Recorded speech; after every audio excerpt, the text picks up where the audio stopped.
Assalamualaikum warahmatullahi wabarakatuh. Salam sejahtera buat kita semua. Mudah-mudahan semua Bapak Ibu dalam kondisi sehat. Walaupun pagi ini sudah terdistrap ya dengan kondisi lalu lintas yang luar biasa. Sudah harus siap-siap untuk menghadapi kemacetan selama masa kampanye. Pagi ini, pagi sampai siang mungkinnya sudah siang, saya mencoba untuk sharing mengenai penerapan, kami menyebutnya adalah Big Data Analytics dan Artificial Intelligence di Bank Indonesia. Karena tentunya Bapak dan Ibu tahu betul bahwa produk utama dari Bank Indonesia sebagai bank sentral adalah kebijakan. Sehingga data memang menjadi penting dan menjadi kunci bagi kami Bank Indonesia untuk merumuskan kebijakan. Paparan akan kami sampaikan dan kami bagi dalam 4. Mohon next slide-nya.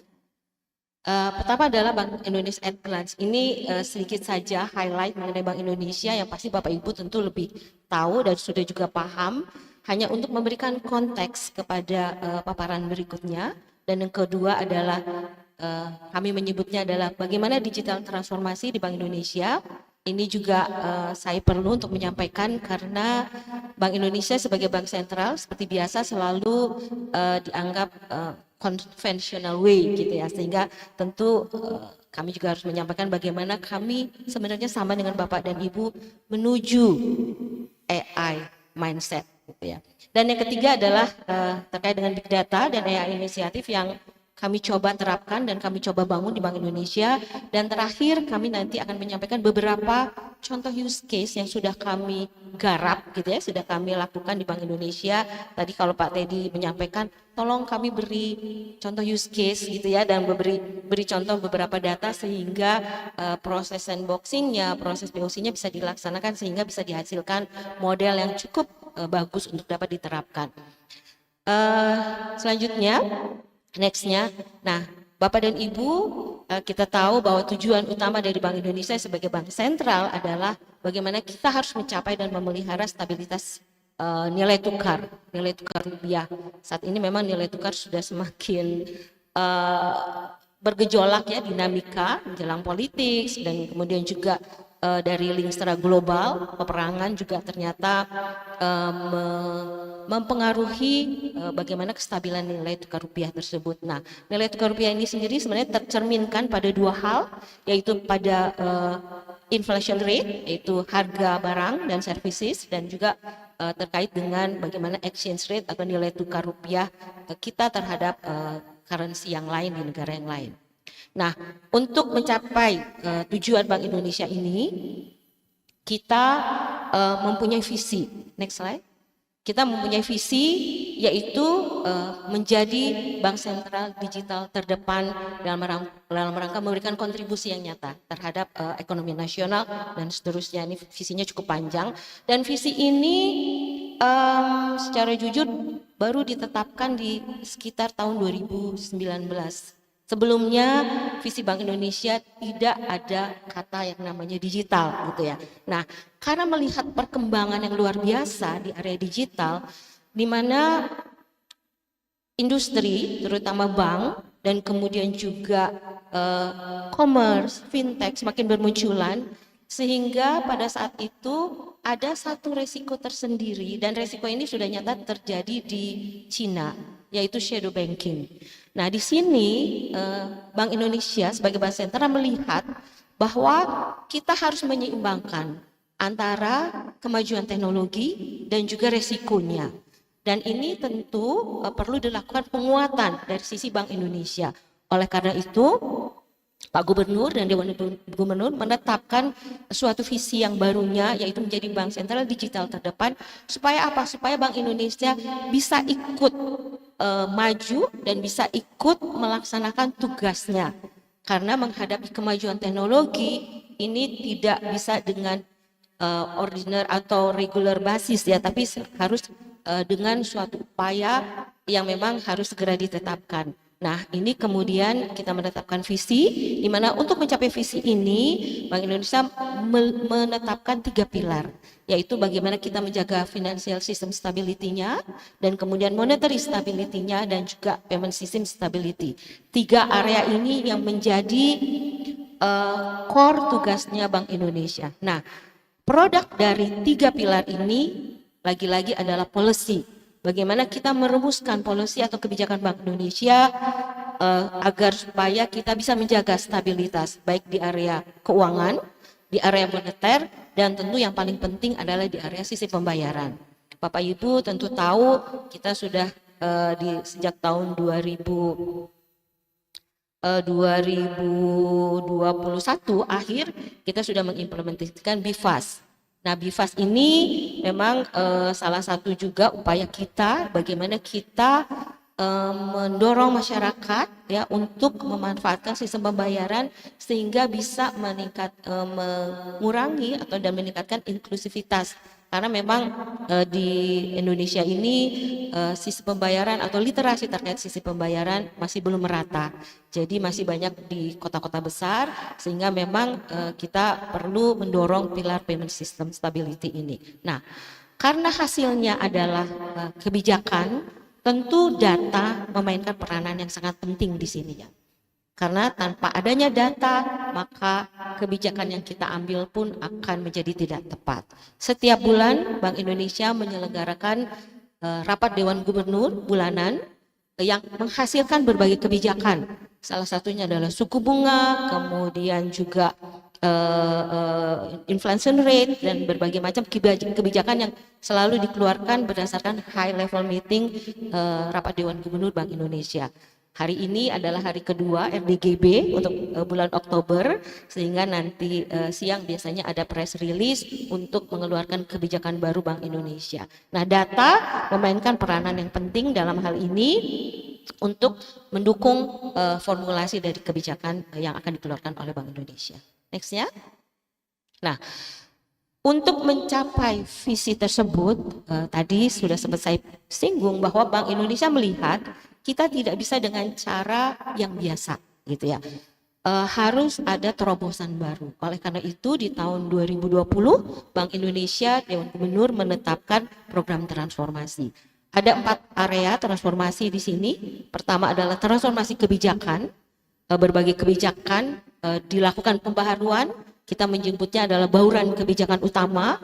Jadi kalau semula kita hanya ngomong moneter saja atau makro saja, tapi ke depan akan ada bauran kebijakan utama Bank Indonesia di mana sudah blended ya antara kebijakan makro, kemudian kebijakan makro dan juga SP, sehingga kebijakan yang dihasilkan akan menjadi kuat untuk mendukung perekonomian nasional Indonesia. Dan transformasi yang kedua adalah transformasi kita sebut adalah kelembagaan. Nah, di sini selain kita juga melihat dari sisi policy, kita juga melihat dari sisi proses yang harus dilakukan. Jadi berbagai perubahan dilakukan, transformasi, bagaimana kita melakukan perubahan di area pengambilan keputusan. Kalau semula tidak ada standarisasi atau belum ada standarisasi bagaimana setiap departemen mengambil keputusan atau mengusulkan adanya suatu kebijakan, maka dengan adanya transformasi di area kelembagaan ini semua diadres, baik organisasinya maupun proses kerjanya. Dan yang ketiga tentu adalah transformasi di area HR atau SDM dan juga culture bekerjanya pegawai Bank Indonesia. Dan ini menjadi penting karena salah satu transformasi yang akan dan sekarang ini sedang berlangsung adalah transformasi dalam konteks literasi data atau literasi digital, atau mindsetnya memang perlu dilakukan penajaman kembali gitu ya. Dan yang transformasi keempat adalah digital transformasi.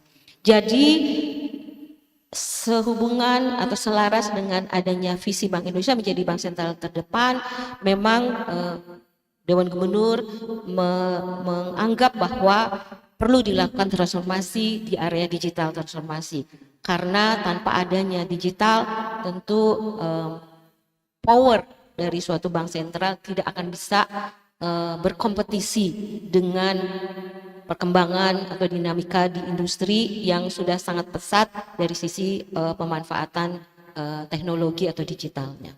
Jadi kita melakukan transformasi digital untuk mendukung visi Bank Indonesia yang terbaru ini. Next ya.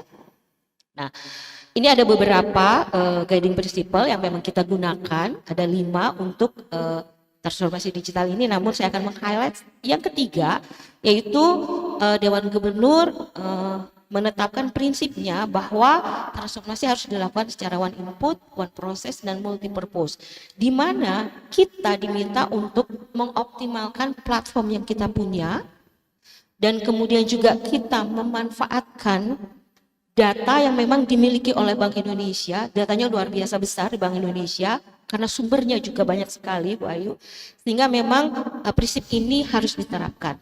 Kenapa kita menerapkan prinsip optimize existing platform?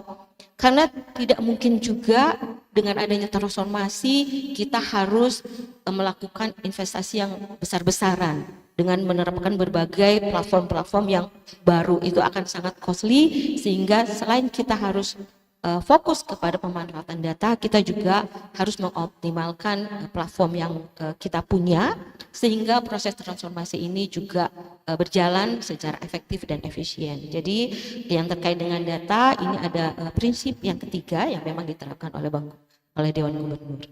Selanjutnya, nah sedikit saya menyampaikan bahwa terkait dengan transformasi digital ini kami punya yang namanya journey. Jadi dengan adanya journey ini kami berharap sebenarnya target di tahun 2025 adalah menjadikan Bank Indonesia menjadi data driven institution.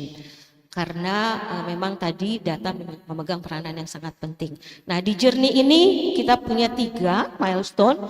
Pertama adalah data at scale, di mana ini adalah kondisi di mana kita punya suatu pusat data, punya suatu pengelolaan data secara terpusat dengan seluruh standarisasi, kemudian platform, dan kemudian juga termasuk infrastruktur dan juga konten, terutama ini bisa terkelola dengan baik dan seluruh pegawai Bank Indonesia bisa melakukan akses terhadap data yang kita punya di pusat data. Kemudian milestone berikutnya adalah analytical at scale, di mana data yang sudah kita kumpulkan di data at scale ini bisa dimanfaatkan lebih lanjut oleh pegawai Bank Indonesia, oleh Bank Indonesia, sehingga bisa memberikan insight kepada Bank Indonesia. Dan di ujung target yang kami harapkan bisa tercapai di tahun 2025 adalah analytical excellence, di mana pemanfaatan data tidak saja oleh Bank Indonesia tapi juga oleh stakeholder luar. Jadi di sini diharapkan kami menyebutnya adalah digital for all, baik internal maupun eksternal Bank Indonesia bisa memanfaatkan pusat data yang memang sudah dibangun oleh Bank Indonesia. Jadi berdasarkan journey inilah transformasi digital, salah satunya adalah transformasi di area data, ini bisa dilaksanakan oleh kami. Nextnya, dan ini sedikit gambaran mengenai konfigurasi. Kita punya sumber data yang berasal dari eksternal platform, kemudian dari ekosistem platform, kemudian dari IoT juga, dan kemudian juga kita punya Omnidata Intelligence, dan kemudian juga berbagai internal platform yang mendukung. Di sini yang berwarna hijau Omnidata Intelligence adalah brainnya dari pusat data yang dimiliki oleh Bank Indonesia. Di sini kami menyediakan Omni Repository.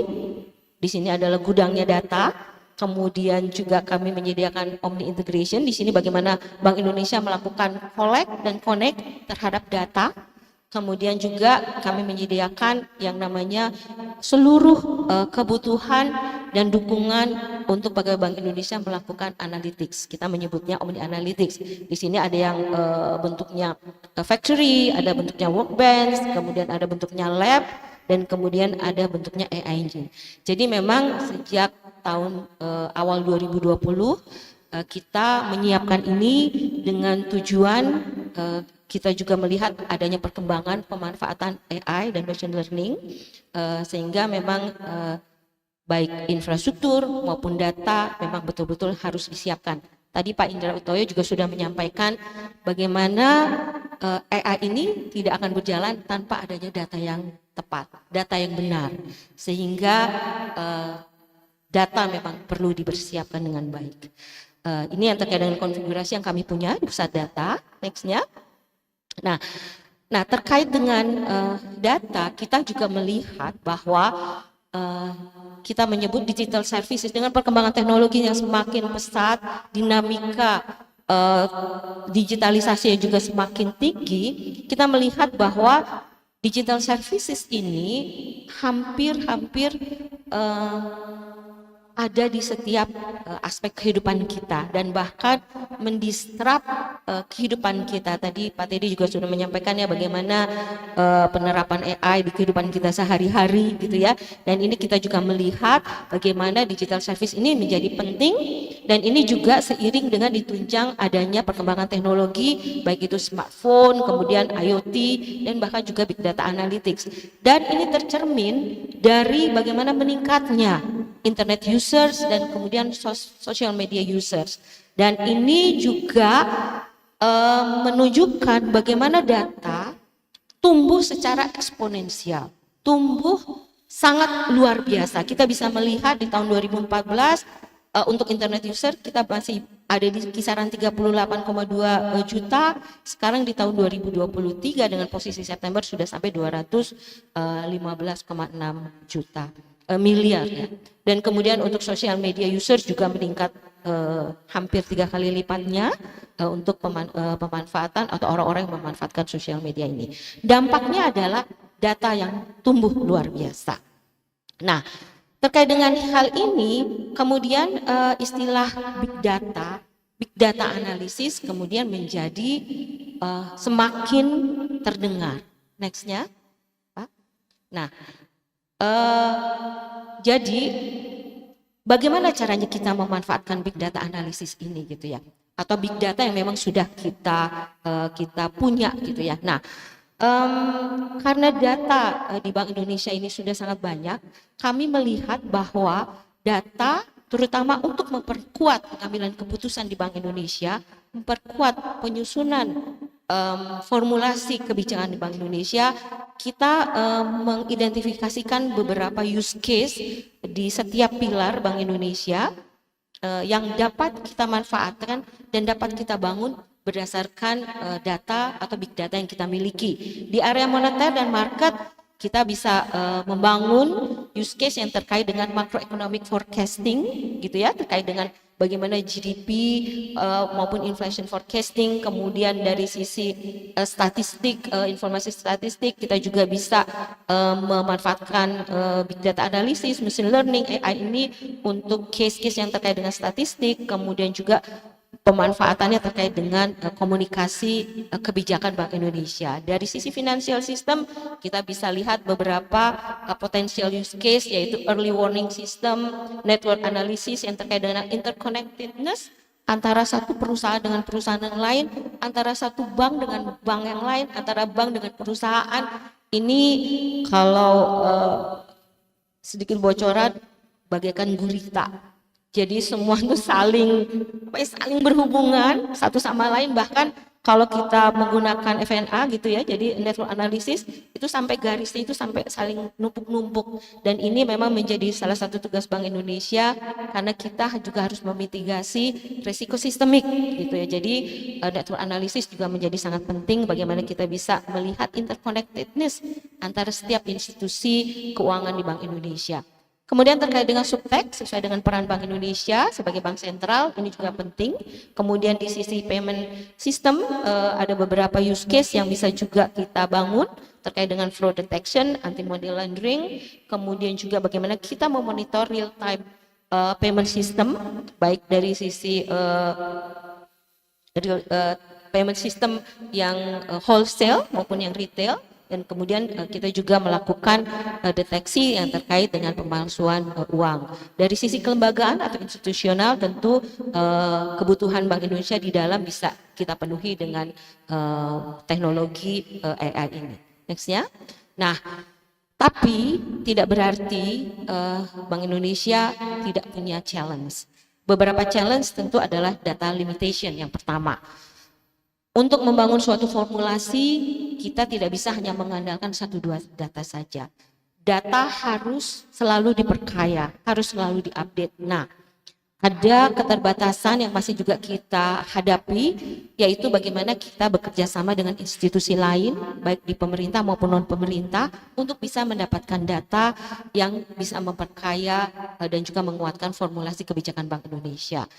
Yang kedua, tentu tadi juga sudah disampaikan oleh Pak Indra, bagaimana challenge-nya terkait dengan skill gap, gitu ya. Jadi AI ada, teknologi ada, data ada, tapi kalau kita tidak punya orang yang punya kemampuan, tentu kita tidak bisa memanfaatkan AI atau teknologi yang kita punya ini. Jadi skill gap masih dialami.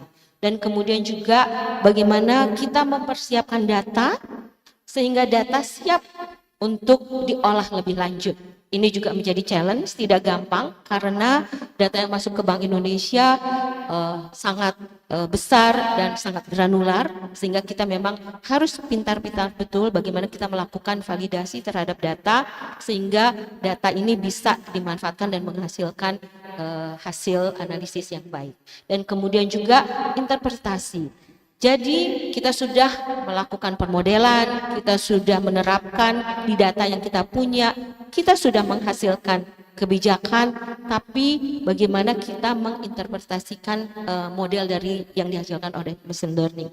Ada satu kejadian yang lucu, jadi kami punya satu use case di area peredaran uang, kami menyebutnya adalah estimasi kebutuhan uang, di mana setiap tahun Bank Indonesia harus menetapkan berapa jumlah uang yang harus dicetak.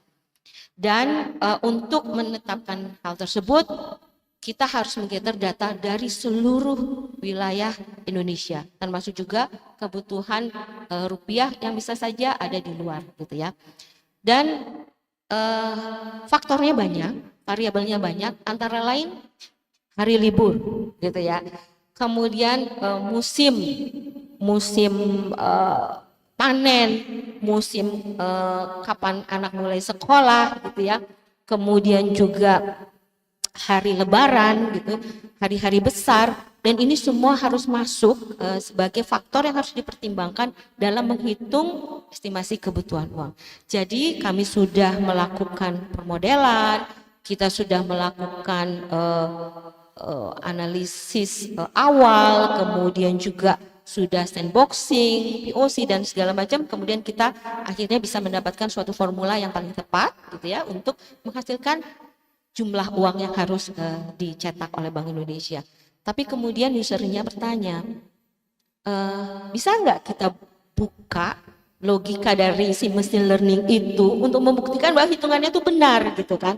Nah, ini memang menjadi tantangan tersendiri, gitu ya, karena bagi user bisa jadi machine learning atau AI ini black box, gitu ya. Dan sejauh mana level kepercayaan dari model yang sudah dihasilkan dan proses yang sudah dilakukan. Dan memang level kepercayaan terhadap yang namanya AI saat ini pun masih menjadi tantangan ya di kami, walaupun sudah cukup banyak hasil yang dihasilkan oleh teman-teman di departemen kami, namun memang bagaimana kita membangun mindset, gitu ya, pegawai untuk bisa memanfaatkan hasil yang sudah kita propose. Ini juga menjadi challenge. Nextnya, nah, challenge yang lainnya adalah lagi-lagi tadi gaps dari kompetensi. Satu kompetensi yang sangat penting di Bank Indonesia dalam rangka implementasi AI adalah data scientist. Karena data scientist kami melihat kombinasi dari tiga hal ini, gitu ya.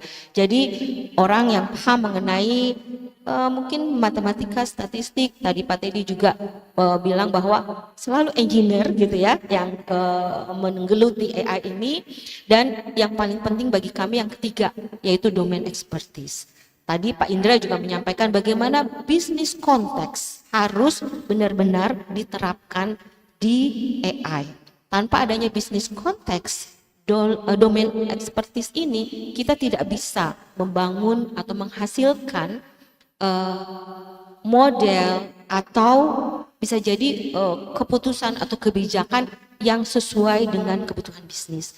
Sehingga tiga hal ini merupakan kombinasi, dan saat ini di Bank Indonesia masih limitasi sekali data scientist. Saya membawa 2 data scientist saya Dan saya harap nanti bisa di-share apakah institusi yang lain juga punya pengalaman yang sama ya, bagaimana kita tidak mudah membangun kompetensi data scientist ini. Tapi data scientist ini memang kalau media bilang the sexiest job of the 21st century ya. Jadi makin ke sini data scientist perannya semakin besar. Next ya. Nah, ini ada beberapa big data and initiative. Jadi yang pertama Bank Indonesia juga melakukan berbagai percobaan ya, pengembangan atau pilot project untuk big datanya, big data analisisnya. Bahkan sejak tahun 2015 kami sudah mulai menggunakan big data analisis, sehingga sampai sekarang kurang lebih ada 40 AI atau machine learning atau big data project untuk mendukung 3 pilar utama Bank Indonesia tersebut. Dan kemudian juga kami melakukan kolaborasi dengan berbagai lembaga dan juga biggest market player di Indonesia, di industri, dan juga kita menyiapkan yang namanya teams atau infrastruktur.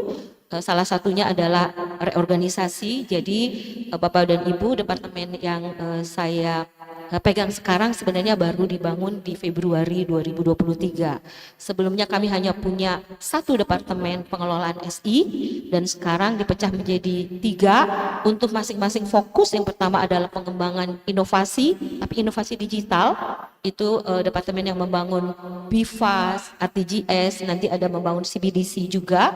Dan kemudian di departemen kami, ini yang khusus pusat data, jadi Pak Gubernur minta ada departemen yang fokus untuk pengelolaan data, dan yang ketiga adalah yang memang fokus kepada operasional.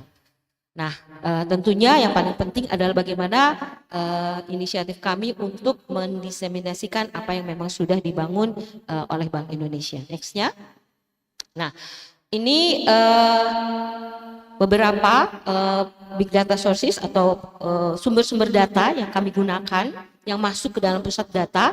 Di sini ada payment system transaction data. Ini seluruh data baik dari SKN clearing, RTGS, dan kemudian BIFAS yang sekarang ini ada, dan kemudian juga dari online atau digital platform data, baik data yang berasal dari internet dan kemudian dari medsos, dan kemudian ada data yang berasal dari reporting system. Setiap bank wajib melapor kepada Bank Indonesia, baik itu bersifat harian, mingguan maupun bulanan, untuk kami olah. Dan salah satu untuk membangun salah satu use case yaitu monitoring systemic risk yang ada di area sistem pembayaran. Dan kemudian juga berita-berita sentimen kita harus pantau terus bagaimana kita memastikan kebijakan yang dikeluarkan oleh Bank Indonesia tepat sasaran. Dan ini biasanya selalu ada cuitan, gimana kalau ada masalah di BIFAS. Bapak Ibu mungkin pernah juga ya mengalami mau transfer pakai BIFAS ternyata nggak bisa gitu ya. Dan itu cuitannya dalam waktu sekian detik sudah memerahkan gitu ya, memerahkan dunia internet, dunia Twitter. Dan ini juga kami collect datanya, termasuk juga data geospasial dan juga tentu yang terkait dengan internet. Ini adalah sumber-sumber data yang masuk ke Bank Indonesia. Next-nya. Dan selanjutnya ini adalah next-nya Pak. Dan ini framework bagaimana kita menyiapkan mulai dari data preparation. Ini menjadi key bagaimana data kita collect, kemudian kita lakukan pre-processing, kita melakukan filtering, cleansing, dan kemudian kita menyebutnya adalah preparing, bagaimana kita men-training data sehingga data siap untuk diterapkan di machine learning models, kemudian kita define keyword, rules, dan lain sebagainya. Dan kemudian tahapan selanjutnya adalah bagaimana kita mengekstrak data ini untuk mendapatkan informasi yang kemudian kita butuhkan, baik melalui teknis data mining, text mining, dan kemudian terakhir adalah kita melakukan validasi dan analisis apakah memang data yang kita ambil ini data yang tepat, dan kemudian bagaimana untuk selanjutnya apabila ada data yang memang tidak tepat, proses ini akan kita ulang sampai kemudian mendapat data yang bersih untuk bisa digunakan.